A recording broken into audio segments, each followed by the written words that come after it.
Þetta er verkefni 1 í PowerPoint í hálfhluta kennslubókarinnar. Nú ætla ég að fara í lið númer 3 og 4. Eins og þið sjáið hér þá er mynd bara hérna á fyrstu glærunni. Ég ætla að klippa hana út, fara hérna á Home og smetla á Cut.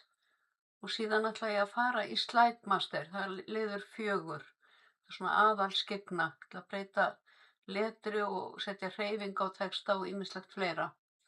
Þannig að ég fer hérna í View og Slide Master og smelli hérna á Fonts og ég ætla að velja Aptos letrið hérna, Aptos.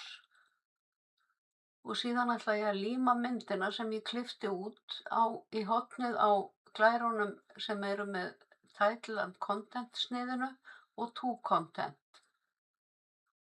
Hérna eru allar glærur, hérna er forsíðan, hérna er Title and Content, þannig að ég ætla að líma hana hér í hornið.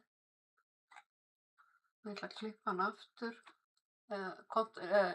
afrita hana, Ctrl+C og fara hérna á To Content og Ctrl+V.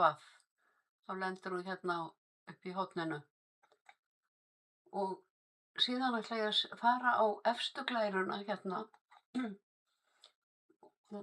og ég ætla að smetla hérna utan á textan og ég er í Slide Master. Ég ætla að fara í Animation og velja hérna Appear og Start On Click. Þá kemur hérna, ef ég fer í glæru sýningu, að þá kemur bara ein og ein lína ef ég smelli á músina. Og þið sjáu þetta líka í bókinni, þetta er útskýrt þar. Og nú ætla ég að loka Slide Master.